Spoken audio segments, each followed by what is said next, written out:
Sebelumnya nama jenengan Saya dari Susilowati. kelas yang diempuh Saya kelas 2. Di sini itu kan ada SD-nya, ada 2 pintarnya. Yang satu sini itu C itu C dan C1, yang di sana C1, yang di sini C. Yang C itu mampu didik itu IQ-nya 55 ke atas, 55 sampai 70. Yang mampu latih, kalau di sana mampu latih itu di bawah 55. Itu di sana masuknya kalau ada anak daftar. Masalahnya kalau di sana, kalau di sini mampu didik itu akademisnya bisa dikembangkan. Kalau tidak bisa baca tulis, kalau di sana sudah top, hanya latihan diri saja. Strategi pembelajaran apa saja yang diterapkan dalam pembelajaran di SRP? Di sini itu ya apa mbak ya kurikulumnya seperti SD tapi dipermudah, dan di sini banyak bina dirinya. Kalau pas 2 saja banyak yang belum bisa nulis, tapi ada yang sudah bisa membaca. Kalau kelas 2 sini kan saya kalau membaca itu biasanya kan basuh kata itu kadang ada yang tidak bisa, nulis saja belum bisa, ada yang bisa dibantu, terus tapi ada yang bisa membaca, ada.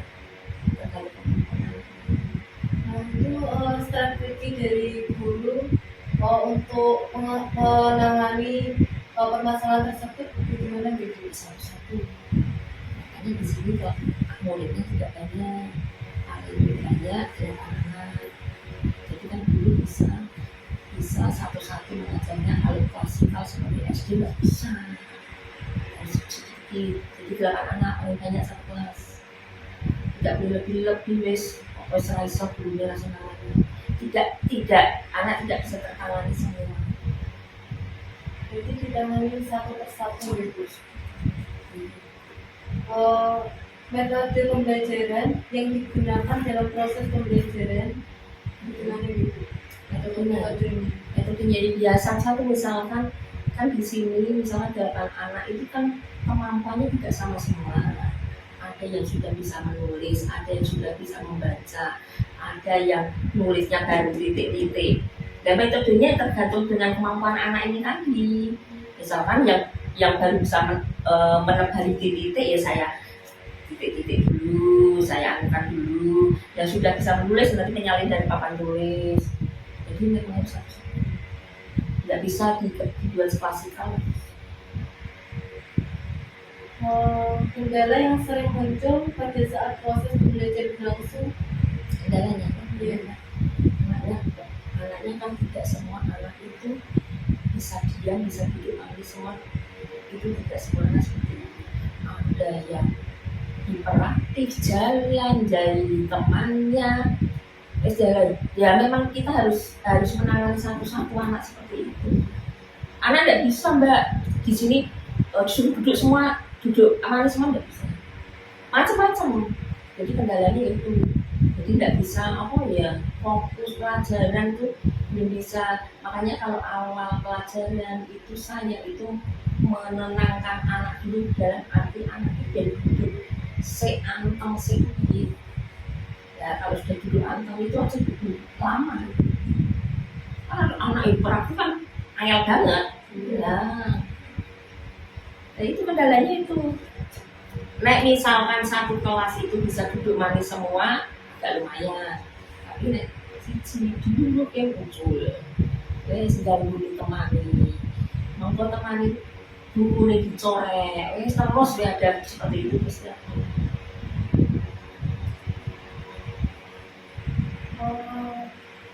Bagaimana gitu untuk cara guru menanggapi kendala-kendala tersebut, kendala permasalahan tersebut? Jadi tadi ditenangkan dulu, punya anak biar tenang dulu gimana, terus kalau sudah tenang dari kita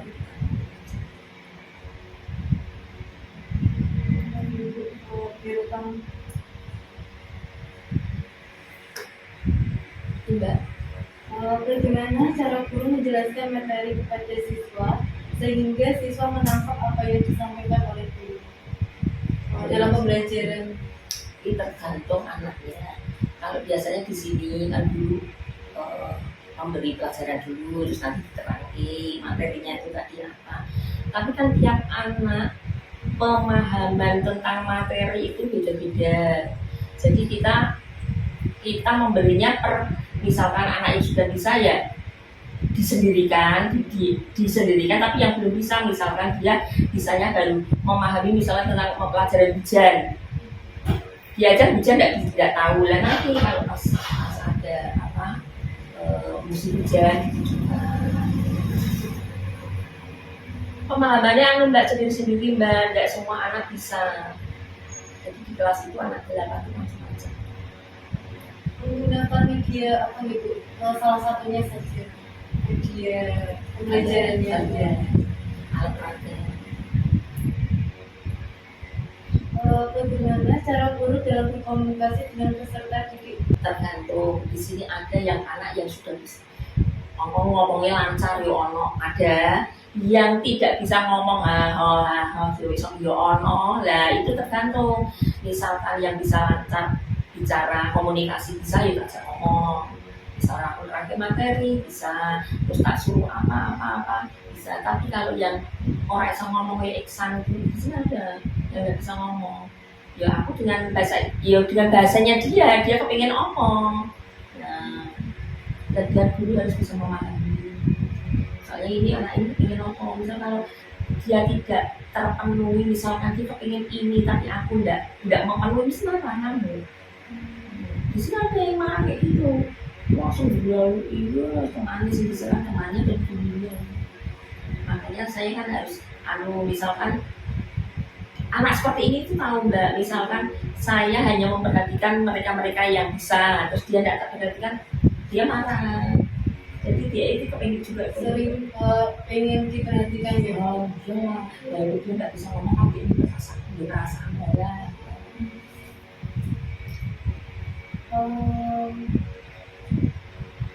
Apakah ada karakteristik media tertentu yang digunakan oleh guru sesuai dengan kebutuhan khusus siswa? Kalau di sini kebetulan aku belum pakai media IT, belum, tapi pakai alat peraga, gambar terus misalkan nerangke tempat ibadah kan ada di sini, ada alat peraganya, gambar gereja ini.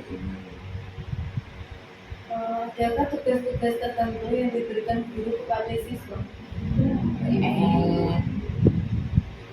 Kalau tugasnya berupa apa gitu? Gambar atau tugas? Tergantung kemampuan. Misalkan anak bisa menulis, itu tugasnya ya pelajaran tadi.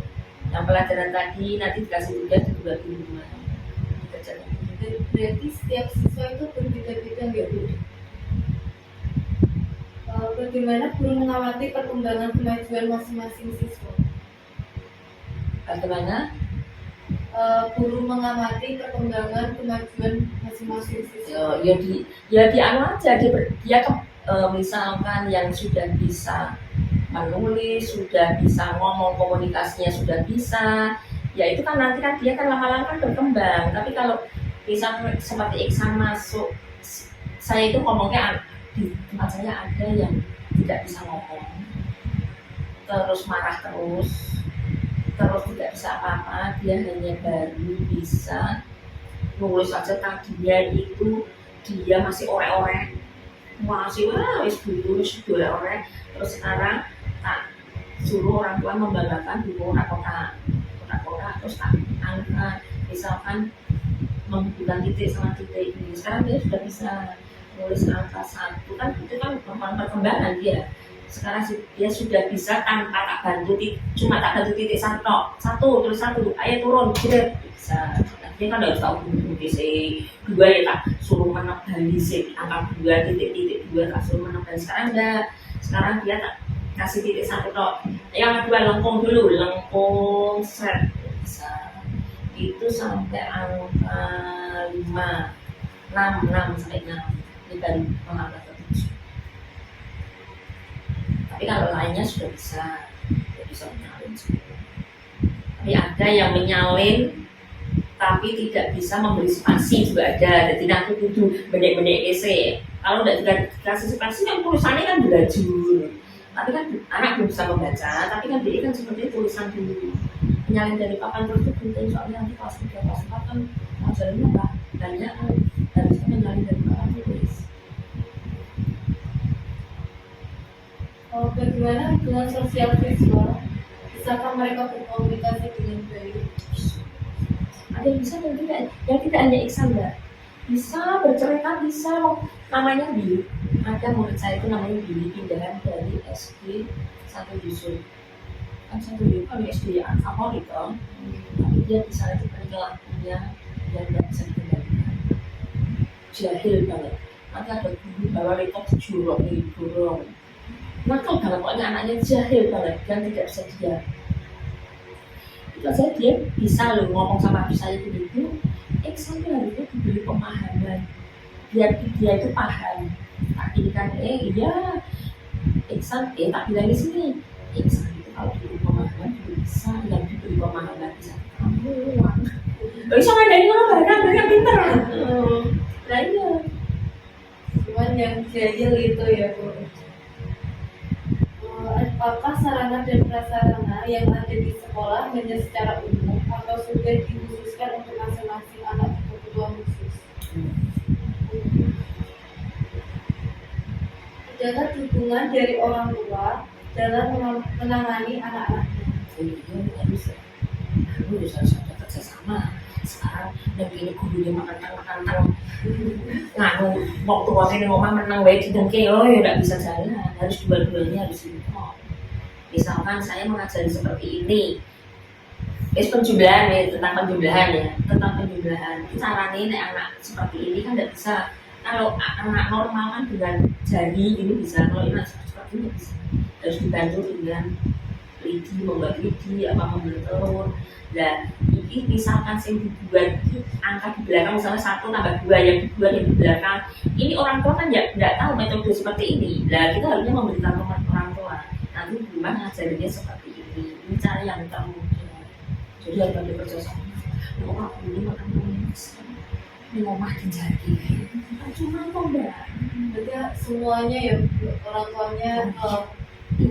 Di sini pun misalkan ada perkembangan apa, ada kejadian apa tadi anaknya nakal misalkan dorong ini, saya ceritakan pokoknya jangan sampai ada kejadian apapun di sekolah tidak diceritakan. Masalahnya apa, daripada nanti orang tua dengar dari orang lain yang tidak benar, kejadian yang tidak sebenarnya, itu harus menceritakan. Ada ini anakmu nakal gini yang perkembangan itu nakal. Perkembangannya nakal. Ya, seperti ini biasanya ngomong. Apakah ada kerjasama dengan pihak luar?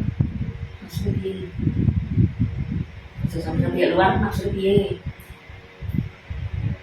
jadi maksudnya tentang apa? Dari pemerintah atau dari Di sekolah sini. Ya. Bagus. Menembus saja itu. Kerjasama dengan psikiater, terus psikologi gitu, ada nggak?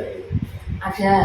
Di sini psikolognya harus, biasanya kalau daftar di sini itu harus ditenangin sini. Soalnya tenangin sini itu lebih apa ya, hasilnya itu lebih orang seperti kalau di sini kan banyak psikolog ya, kan kayak di seperti di rumah sakit jiwa, di itu Kartika. Tapi kan orang tua kan di sini syaratnya kalau anak masuk sini harus tes psikolog dulu. Nanti IQ-nya berapa? Kalau IQ-nya di atas 55 masuknya C sini. Tapi kalau di bawah masuknya C1. Ini ada 2 kepala sekolah yang SD. Nah, terus kalau di sini biasanya psikolognya mintanya juga di sini. Masalahnya hasilnya lebih lebih akurat gitu loh hasil. Kalau di sana kan misalkan kayak IQ-nya segini, tapi ternyata anaknya di sekolahkan di sini nggak sopopo, kan betul anak kan kalau analis ini kan tesnya itu sampai 3 kali, jadi betul-betul oh nah ini anak ini memang begini harus kerja sini, ada kerja sama.